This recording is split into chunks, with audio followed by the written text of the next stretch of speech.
ಕನ್ನಡ ನಾಡಿನ ಇತಿಹಾಸದೊಳಗೆ 770 ಕಿಲೋಮೀಟರ್ ಪಾದಯಾತ್ರೆಯನ್ನ ಮಾಡಿ ಇಡೀ ಸರ್ವ ಸಮಾಜಕ್ಕೆ ನ್ಯಾಯವನ್ನು ಒದಗಿಸುವ ಸಲುವಾಗಿ ಬಸವಾದಿ ಪ್ರಮುಖರು ನಡೆದು ಬಂದಿರತಕ್ಕಂಥ ಹಾದಿಯೊಳಗ ಯಾರು ಪಾದಯಾತ್ರೆ ಪ್ರವರ್ತಕರು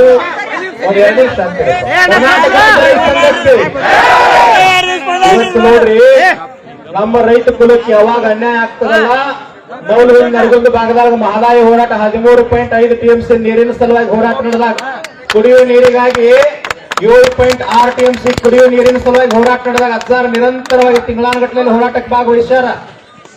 ಮಹದಾಯಿ ಹೋರಾಟಕ್ಕಾಗಿ ಲಾಠಿ ಚಾರ್ಜ್ ಆದಾಗ ಸಹಿತ ಅವರೆಲ್ಲದಾರ. ಯಮನೂರ್ ಲಾಠಿ ಚಾರ್ಜ್ ಆದಾಗ ಅದನ್ನು ವಿರೋಧ ಮಾಡಿ ಧಾರವಾಡ ರಾಜಕಾರಣಿಗಳಿಗೆ ಎಚ್ಚರಿಕೆ ಕೊಟ್ಟು ಗಟ್ಟಿಯಾಗಿ ಹೋರಾಟ ಮಾಡಿರ್ತಕ್ಕಂಥವ್ರು ನಮ್ಮ ಅಜ್ಜಾರ ಅದಾರ.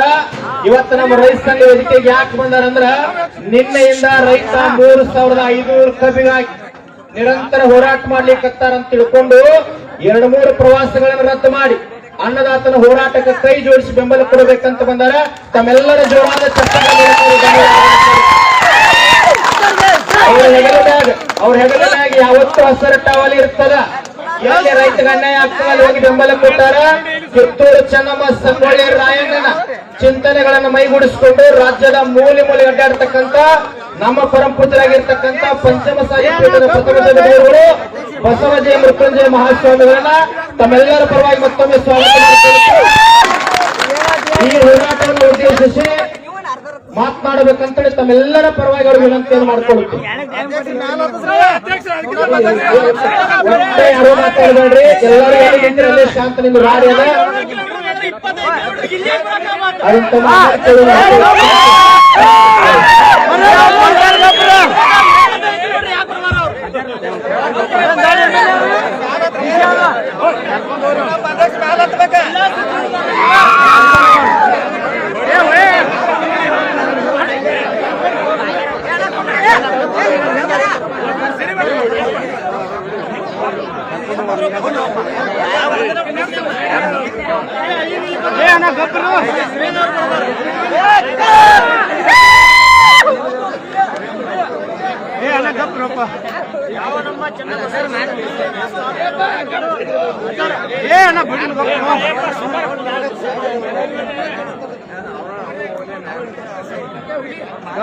ಬಾಯ್ ಮಾಡ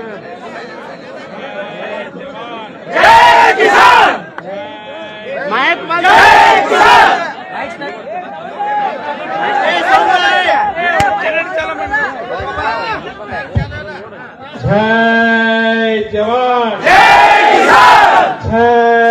ಜವಾನ್, ಕರ್ನಾಟಕ ರಾಜ್ಯ ರೈತ ಸಂಘದ ರೈತ ಪರ ಹೋರಾಟಕ್ಕೆ, ಕರ್ನಾಟಕ ರಾಜ್ಯ ರೈತ ಸಂಘದ ರೈತ ಪರ ಹೋರಾಟಕ್ಕೆ. ಮೊದಲನೇದಾಗಿ 12ನೇ ಶತಮಾನದ ಬಸವಾದಿ ಪ್ರಮುಖರನ್ನ ಸ್ಮರಣೆ ಮಾಡಿಕೊಂಡು ಈ ಬೆಳಗಾವಿ ಜಿಲ್ಲೆಯ ಹೋರಾಟಗಾರರಾಗಿರ್ತಕ್ಕಂಥ ತಾಯಿ ಚೆನ್ನಮ್ಮ, ರಾಯಣ್ಣ, ಬೆಳವಡಿ ಮಲ್ಲಮ್ಮ, ಉಳಿದ ಎಲ್ಲ ಹೋರಾಟಗಾರರನ್ನ ಸ್ಮರಣೆ ಮಾಡಿಕೊಂಡು ನಮ್ಮ ರೈತರ ಕಬ್ಬಿನ ಬೆಲೆಗೆ ಕನಿಷ್ಠ 3,500 ರೂಪಾಯಿಗಳನ್ನ ಕೊಡಲೇಬೇಕು ಅಂತೇಳಿ ಇಡೀ ರೈತ ಕುಲ ಇವತ್ತು ಕಳೆದ 48 ಗಂಟೆಗಳ ಕಾಲ ನಿರಂತರವಾಗಿರ್ತಕ್ಕಂಥ ಅಹೋರಾತ್ರಿ ಧರಣಿಯನ್ನು ಮಾಡೋದ್ರ ಮೂಲಕವಾಗಿ ನಮ್ಮ ಸರ್ಕಾರಗಳನ್ನು ಕಿವಿಹಿಡುವಂಥ ಕೆಲಸವನ್ನು ಮಾಡಿದ ಹಿನ್ನೆಲೆ ಒಳಗೆ ಇಂದಿನ ಪ್ರತಿಭಟನಾ ಈ ಸತ್ಯಾಗ್ರಹಕ್ಕೆ ಬಂದು ನಾವು ಸಹ ನಿಮ್ಮ ಜೊತೆಗೆ ಇರ್ತೀವಿ ಅನ್ನುವಂಥ ಮಾತನ್ನು ಈ ಸಂದರ್ಭದಲ್ಲಿ ಹೇಳಲಿಕ್ಕೆ ಪಡ್ತಾ ಬಂಧುಗಳು, ಬಹುತೇಕ ನಮ್ಮ ರೈತರ ಕೂಗು ಇದುವರೆಗೂ ಸರ್ಕಾರಗಳ ಕಿವಿ ಮುಟ್ಟಿಲ್ಲ. ಅವ್ರ ಕಿವಿಗೆ ಏನು ಮುಟ್ಟುತ್ತಪ್ಪ ಅಂತಂದರೆ ತಮ್ಮ ಅಧಿಕಾರ ಹಸ್ತಾಂತರಗಳನ್ನು ಯಾವಾಗ ಮಾಡ್ತಾರೋ ಯಾವಾಗಿಲ್ಲೋ, ತಮ್ಮ ಚುನಾವಣೆಗಳನ್ನು ಹೆಂಗೆ ಗೆಲ್ಲಿಸಬೇಕು, ಹೆಂಗೆ ಅವಕಾಶವನ್ನು ಪಡ್ಕೊಳ್ಬೇಕು, ಯಾರು ನನಗೇನಂದ್ರು, ಯಾರು ನನಗೇನು ಬಿಟ್ಟರು, ಯಾರು ವಾಟ್ಸಪ್ಗೆ ಏನು ಕಾಮೆಂಟ್ ಹಾಕಿ ಏನು ಬಿಟ್ಟರು, ಇಂಥ ಸಣ್ಣ ಸಣ್ಣ ಸಿಲ್ಲಿ ವಿಚಾರಗಳು ಕಿವಿ ಬೀಳುತ್ತೆ ಹೊರತು ಅವರಿಗೆ ಅನ್ನ ಕೊಡುವಂಥ ರೈತರ ಕೂಗು ಇವತ್ತವರೆಗೂ ನಮ್ಮ ಆಳುವ ಸರ್ಕಾರಗಳು ಮುಟ್ಟಿಲ್ಲ. ಅವರಿಗೇನಾದರೂ ಮುಟ್ಟಿತ್ತಪ್ಪ ಅಂತಂದರೆ ಇವತ್ತು ನಮ್ಮ ರೈತರ ಬೀದಿಗೆ ಬಂದು ಕೂಗುವಂಥ ಅವಶ್ಯಕತೆ ಇರಲಿಲ್ಲ. ಸಕ್ಕರೆ ಕಾರ್ಖಾನೆ ಆರಂಭ ಆಗೋಕ್ಕಿಂತ 2 ದಿನ ಮುಂಚೆನೆ ನಿಮ್ಮ ಮನೆಗೆ ಪತ್ರ ಬರಬೇಕಾಗಿತ್ತು. ಈ ವರ್ಷ ನಿಮ್ಮ ಕಬ್ಬಿನ ಬೆಲೆಗೆ ನಾವು ಕನಿಷ್ಠ ಹರಿಯಾಣದ ಮಾದರಿ 4,000 ಕೊಡ್ತೀವಿ ಅಂತ ಹೇಳುವಷ್ಟು ಮಟ್ಟಿಗೆ ಅವ್ರ ಮನಸ್ಸು ಪರಿವರ್ತನೆ ಆಗಬೇಕಾಗಿತ್ತು. ಆದ್ರೆ ಅವ್ರ ಮನಸ್ಸು ಪರಿವರ್ತನೆ ಆಗಿಲ್ಲಪ್ಪ ಅಂತಂದ್ರೆ ಅವ್ರಿಗೆ ಯಾರಿಗೂ ಸಹ ರೈತರ ಬಗ್ಗೆ ಪ್ರಾಮಾಣಿಕವಾದಂತ ಕಾಳಜಿ ಇಲ್ಲ. 224 ಶಾಸಕರಲ್ಲಿ ಬೆರಳಿಕೆ ಶಾಸಕರಿಗೆ ಮಾತ್ರ ಕಾಳಜಿ ಇರ್ಬೋದು. ಯಾವುದೇ ಪಕ್ಷ ತೆಗೆದುಕೊಳ್ರಿ, ಯಾವುದೇ ಸರ್ಕಾರ ತೆಗೆದುಕೊಳ್ರಿ, ಯಾರಿಗೂ ರೈತ ಪರವಾಗಿರ್ತಕ್ಕಂಥ ಕಾಳಜಿ ಇಲ್ಲ. ಅವ್ರಿಗೇನು ಚುನಾವಣೆ ಬರೋದಕ್ಕಿಂತ ಮುಂಚಿತವಾಗಿ ನಾನೊಬ್ಬ ರೈತನ ಮಗ, ನಾನೊಬ್ಬ ಮಣ್ಣಿನ ಮಗ ಅಂತ ಅಧಿಕಾರಕ್ಕೆ ಬರೋದು, ಬಂದ ಮೇಲೆ ನಾನು ಲಿಕ್ಕರ್ ಲಾಬಿ ಮಗ, ನಾನು ಗ್ರಾನೈಟ್ ಲಾಬಿ ಮಗ, ನಾನು ರಿಯಲ್ ಎಸ್ಟೇಟ್ ಮಗ ಅನ್ಕಂತ ಅವ್ರ ಹಿತ ಕಾಪಾಡುವಂತ ಪ್ರಯತ್ನ ಮಾಡ್ತಾರೆ ಹೊರತು ಅನ್ನ ಕೊಡೋದು ರೈತರ ಹಿತವನ್ನು ಕಾಪಾಡೋ ಪ್ರಯತ್ನ ಮಾಡ್ತಾ ಇಲ್ಲ. ನೀವೇನು ಕೇಳಕತ್ತೀರಿ? ನಿಮ್ಮ ನಿಜವಾಗಿರ್ತಕ್ಕಂಥ ವೈಜ್ಞಾನಿಕ ಬೆಲೆ, ಕನಿಷ್ಠ ವೈಜ್ಞಾನಿಕ ಬೆಲೆ ಬರೀ ಕೇವಲ 3,500 ಮಾತ್ರ ಅಲ್ಲ. ಕನಿಷ್ಠ ಈ ದೇಶದ ಒಟ್ಟು ರೈತರ ಅಂದಾಜು ಲೆಕ್ಕ ಹಾಕಿ ನೋಡಿದ್ರೆ ಕನಿಷ್ಠ ಅಂತಂದ್ರೆ ಹರಿಯಾಣದ ಮಾದರಿ ನಿಮಗೆ 4,000ಕ್ಕಿಂತ ಹೆಚ್ಚು ನಿಮಗೆ ಬೆಂಬಲ ಕನಿಷ್ಠ ಬೆಲೆಯನ್ನು ಕೊಡಬೇಕು. ಅದನ್ನು ಕೇಳುವಂಥದ್ದೇನು 3,500 ರೂಪಾಯಿಗಳನ್ನ. 3,500 ನಿಮ್ಮ ಕೇಳಕ್ಕಿಂತ ಮುಂಚಿತವಾಗಿಯೇ ನಮ್ಮ ಸಂಬಂಧಪಟ್ಟಂತ ಜಿಲ್ಲಾಡಳಿತ, ಜಿಲ್ಲಾ ಉಸ್ತುವಾರಿ ಸಚಿವರುಗಳು, ಸರ್ಕಾರಗಳು ನಿಮ್ಮನ್ನು ಬೀದಿ ಕುಣಿಸೋದಕ್ಕಿಂತ ಅವರೇ ನಿಮ್ಮ ರೈತ ಸಂಘದ ಕಚೇರಿ ಬಂದು ಈ ವರ್ಷ ಈಗ ನಿಗದಿ ಮಾಡೇವಿ, ಈ ವರ್ಷ ಈ ರೀತಿ ಮಾಡೇವಿ, ನಿಮಗೆಲ್ಲ ದೀಪಾವಳಿ ಶುಭಾಶಯ ಅಂತ ಹೇಳಿ ನಿಮ್ಗೆ ಗ್ರೀಟಿಂಗ್ಸ್ ಕೊಟ್ಟು ನಿಮ್ಮ ಅಡ್ವಾನ್ಸ್ ಆಗಿ ಸಂತೋಷ ವಿಷಯ ತಿಳಿಸಿ ನಿಮ್ಮನ್ನು ಸಂತೋಷ ಪಡೋಕ್ಕೆ ಪ್ರಯತ್ನ ಮಾಡಬೇಕಾಗಿತ್ತು ಹೊರತು ಇವತ್ತು ಈ 48 ಗಂಟೆ ಆಯಿತು. ನಾನು ವಾಟ್ಸಪ್ಪಲ್ಲಿ ಸೋಷಿಯಲ್ ಮೀಡಿಯಾದಲ್ಲಿ ನಮ್ಮ ಚಿನ್ನಪ್ಪರಾಗಿರ್ಬೋದು, ನಮ್ಮ ಗುರೂಜಿಯವರಾಗಿರ್ಬೋದು, ನೀವೆಲ್ಲ ಕುತ್ಕೊಂಡು ನೋಡಿ ನನಗೆ ಎಲ್ಲೋ ಒಂದು ಕಡೆ ಕಣ್ಣ ನೀರು ಬಂತು. ಏನಪ್ಪ ಬೆಳೆಯೋರು ಇವರೇ, ಅನ್ನ ಕೊಡೋರು ನೀವೇ, ಮತ್ತೆ ಹೋರಾಟಕ್ಕೆ ಇವರೇ ಬರ್ಬೇಕಂದ್ರೆ ಜೀವನ ಪರಿ ಬರೀ ಹೋರಾಟ.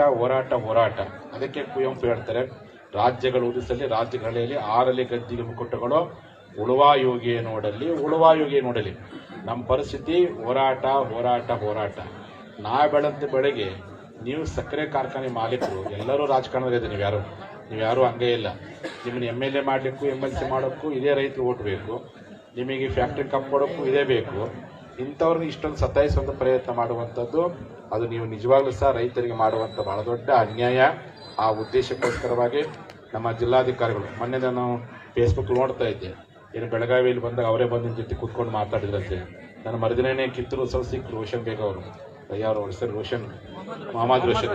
ಇಲ್ಲ ನಮ್ಮ ರೈತರು ಚೆನ್ನಾಗಿ ಸ್ಪಂದನೆ ಮಾಡಿದ್ರು, ತಿಳಿಸೋ ದಿನ ಹೆಲ್ಪ್ ಮಾಡ್ತಾ ಅಂತೇಳಿ. ಅದು 48 ಗಂಟೆ ಆದರೂ ನಿಮಗೆ ಕಾಳಜಿದಿಂದ ಅನ್ಕೊಂಡಿದ್ದೀನಿ. 48 ಗಂಟೆ ಆದರೂ ನೀವು ಅಲ್ಲೇ ಕೂತ್ಕೊಂಡು ಅಲ್ಲೇ ಬರ್ರಿ ಅಂತಂದ್ರೆ ನಮ್ಮ ರೈತರು ಯಾವ ಕಾರಣಕ್ಕೂ ಅಲ್ಲಿ ಬರಕ್ಕೆ ಸಾಧ್ಯವಿಲ್ಲ. ನಮ್ಮ ರೈತರಿಗೆ ವಿಧಾನಸೌಧ ಅಂದ್ರೆ ಇದೇ ರಸ್ತೆ, ನಮ್ಮ ರೈತರಿಗೆ ಪಾರ್ಲಿಮೆಂಟ್ ಅಂದ್ರೆ ಇದೇ ರಸ್ತೆ, ನಮ್ಮ ರೈತರಿಗೆ ಕ್ಯಾಬಿನೆಟ್ ಅಂದ್ರೆ ಇದೇ ರಸ್ತೆ, ನಮ್ಮ ರೈತರಿಗೆ DC ಆಫೀಸ್ ಇದೇ ರಸ್ತೆ, ಇದೇ DC ಕಚೇರಿ, ಇದೇ MLA ಮನೆ, ಇದೇ MP ಮನೆ. ನಿಮ್ಮಲ್ಲಿ ನೀವೇನು ಸರ್ಕಾರ ತೀರ್ಮಾನ ತೆಗೆದುಕೊಳ್ಬೇಕು ಅಂತ ಅನ್ಕೊಂಡಿದ್ದೀರಿ, ಅದನ್ನು ಚರ್ಚೆ ಮಾಡಿ ಒಂದು ಸೌಜನ್ಯಕ್ಕೆ ಸ್ಪಂದಿಸುವ ಕೆಲಸವನ್ನ ಈ ಭಾಗದ ಯಾವುದೇ ಪಕ್ಷ ಇರ್ಬೋದು. ಯಾಕೆ ಎಲ್ಲ ರಾಜಕಾರಣಿಗಳು ಈ ಬೆಳಗಾಂ ಜಿಲ್ಲೆ ವಿಚಾರಕ್ಕೆ ಬಂದಾಗ ಈಗ ಅವ್ರ ಪಕ್ಷನೇ ಬಿಟ್ಟಾರ, ಓನ್ಲಿ ಅಧಿಕಾರ ಕೊಡಿದಕ್ಕೆ ಒಂದಾಗ್ಬಿಟ್ರೆ ಎಲ್ಲ ಕೂಡ ಆ ರೀತಿ ಇದಾರೆ. ಮತ್ತೆ ಬೇರೆದಕ್ಕೆಲ್ಲ ಹೆಂಗ್ ಒಂದಾಗಿರಿ, ರೈತ ವಿಷಯ ಹಿಂಗ ಒಂದಾಗ್ರಿ. ನಿಮಗೆ ನಮ್ಮ ರೈತರು ನಿಮ್ಮನ್ನು MLA ಮಾಡ್ಯಾರ, ನಿಮ್ಗೆ ದೊಡ್ಡ ಬ್ಯಾಂಕ್ಗಳು ಕೊಟ್ಟಾರ. 3,500 ರೂಪಾಯಿ ಕೊಡ್ಲಿಕ್ಕೋಸ್ಕರ ಇಷ್ಟೊಂದು ಸತಾಯಿಸೋ ಪ್ರಯತ್ನ ನೀವು ಯಾರು ಸಹ ಮಾಡಬಾರ್ದು.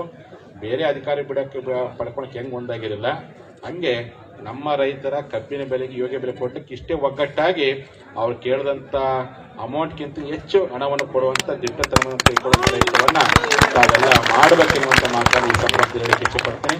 ಹಾಗಾಗಿ ನಾನಂತರೂ ಮೊದಲಿಂದ ರೈತ ಪರವಾಗಿರ್ತಕ್ಕಂಥ ಸ್ವಾಮೀಜಿ, ನಮ್ಮ ಕುಲ ರೈತ ಕುಲ, ನಮ್ಮ ದೇವರು ಭೂಮಿ ತಾಯಿ, ನಮ್ಮ ಸಂಸ್ಕೃತಿ ಕೃಷಿ ಸಂಸ್ಕೃತಿ, ನಮ್ಮ ಪರಂಪರೆ ರೈತ ಪರಂಪರೆ, ನಮ್ಮ ಧರ್ಮವೇ ಕೃಷಿ ಧರ್ಮ.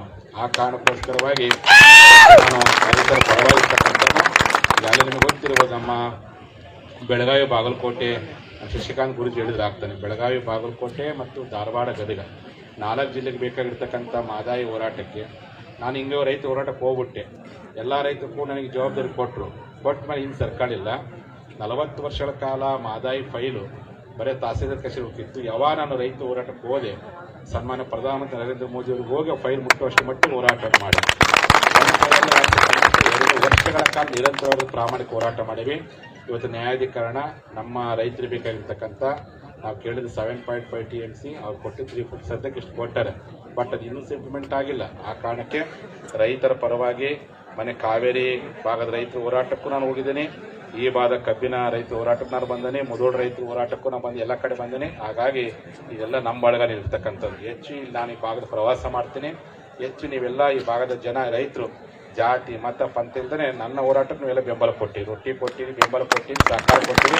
ಹಾಗಾಗಿ ಈ ಕಬ್ಬಿನ ಬೆಲೆಗೆ ನಿಗದಿ ಬರುವಂಥ ಯಾವುದೇ ಹೋರಾಟಗಳು ಸಹ ನಾನು ಸಂಪೂರ್ಣವಾಗಿರ್ತಕ್ಕಂಥ ಬೆಂಬಲ ಕೊಡ್ತೀನಿ, ಸಹಕಾರ ಕೊಡ್ತೀನಿ, ನಿಮ್ಮ ಜೊತೆಗೆ ಇರ್ತೀನಿ. ಆಗ ನಾನು ಸಹ ಜಿಲ್ಲಾಧಿಕಾರಿ ಜೊತೆಗೆ ಮಾತಾಡ್ತೀನಿ, ಉಸ್ತುವಾರಿ ಸಚಿವ ಜೊತೆಗೂ ಮಾತಾಡ್ತೀನಿ. ಸಂದರ್ಭ ಬಂದರೆ ನೀವು ಎಲ್ಲೇ ಸಭೆ ಕರೀಲಿ ಸಹ ಅಲ್ಲಿ ಸಹ ನಾವು ಬಂದು ಭಾಗವಹಿಸಿ ನಿಮ್ಮ ಪರವಾಗಿ ಧ್ವನಿ ಎತ್ತುವ ಪ್ರಯತ್ನ ಇಂಥ ಒಂದು ಹಿನ್ನೆಲೆ ಒಳಗೆ ನೀವೆಲ್ಲ ಗಟ್ಟಿಯಾಗಿದ್ದೀರಿ. ಇಷ್ಟೇ ಗಟ್ಟಿಯಾಗಿರ್ಬೇಕು. ಯಾವ ಕಾರಣಕ್ಕೂ ಸಂಖ್ಯೆ ಕಡಿಮೆ ಆಗಬಾರ್ದು, ಇನ್ನು ಹೆಚ್ಚಾಗಬೇಕು ಅಂತ. ನಿಮ್ಮ ಸಂಖ್ಯೆ ಕಡಿಮೆ ಮಾಡಲಿಕ್ಕೆ ನಮ್ಮಲ್ಲೇ ಗುಂಪಾರ್ಕೆ ಶುರು ಮಾಡ್ತಾರೆ, ಕರೆದು ಮಾಡಿ ಏನೇ ಮಾಡ್ತಾರೆ. ಯಾವುದಕ್ಕೂ ನೀವು ಡೆಡಿಕೇಶನ್ ಹೋಗಬೇಡಿ. ಈಗ ಮನೆಯಿಂದ ಹೊರ ಬಂದಿರಪ್ಪ ಅಂತಂದ್ರೆ 3,500 ರೂಪಾಯಿ ಬಿಲ್ ಘೋಷಣೆ ಪಡ್ಕೊಂಡೇ ನೀವು ಮನೆಗೆ ಹೋಗ್ಬೇಕು. ಅಲ್ಲಿ ಹೋಗಿ ಯಾರು ಸಹ ಹೋಗಬಾರ್ದು. ಗಟ್ಟಿಯಾಗಿರ್ತಕ್ಕಂಥ ತೀರ್ಮಾನವನ್ನ, ಗಟ್ಟಿಯಾಗಿರ್ತಕ್ಕಂಥ ಸಂಕಲ್ಪವನ್ನ ನೀವೆಲ್ಲರೂ ಸಹ ಮಾಡ್ಬೇಕಿರುವಂತ ಮಾತನ್ನು ಹೇಳ್ತಾ, ನಮ್ಮ ರಾಜ್ಯಾಧ್ಯಕ್ಷರು ಚಿನ್ನಪ್ಪ ಪೂಜಾರಿ ಆಗಿರ್ಬೋದು, ನಮ್ಮ ಗೌರವಾಧ್ಯಕ್ಷರು ಗುರುಜರಾಗಿರ್ಬೋದು, ಮತ್ತು ಈ ಹೋರಾಟಕ್ಕೆ ಬಹಳ ಬೆಂಬಲ ಕೊಟ್ಟಿರ್ತಕ್ಕಂಥ ಈಗ ತಾನೇ ಫೇಸ್ಬುಕ್ ನೋಡಿ ಕಡಾಡಿಯವರು ಸಹ ಬೆಂಬಲ ಕೊಟ್ಟಿದ್ದಾರೆ. ಶಶಿಕಾಂತ್ ನಾಯಕರು ಇನ್ನಿಂದ ಇಲ್ಲೇ ಇದ್ದಾರೆ. ಅನೇಕ ಪೂಜ್ಯರು ಸಹ ಬಂದು ಬೆಂಬಲ ಕೊಟ್ಟಿದ್ದಾರೆ. ಹಾಗಾಗಿ ಅಸೂರ್ ಶಾ ಜೊತೆಲಿ ಕಾವಿ ಯಾವತ್ತಿನ ಜೊತೆಗೆ ಇರುತ್ತೆ ಅನ್ನುವಂಥ ಮಾತನ್ನ ಈ ಸಂದರ್ಭದಲ್ಲಿ ತಿಳಿಸ್ತಾ ಭಾಗವಹಿಸಿರ್ತಕ್ಕಂಥ ಎಲ್ಲರಿಗೂ ಧನ್ಯವಾದ. ಎರಡು ಮಾತು ತಿಳಿಸ್ತೀನಿ. ಜೈ ಜವಾನ್ ಜೈ ಕಿಸಾನ್. ಸಮಸ್ತ ರೈತ ಸಂಘದ ಬಳಗದ ವತಿಯಿಂದ, ಕಬ್ಬು ಬೆಳೆಗಾರರ ವತಿಯಿಂದ ಪಾದಯಾತ್ರೆಯ ಪ್ರವರ್ತಕರು, ಮಹದಾಯಿ ಹೋರಾಟದ ಮುಂಚೂಣಿಯ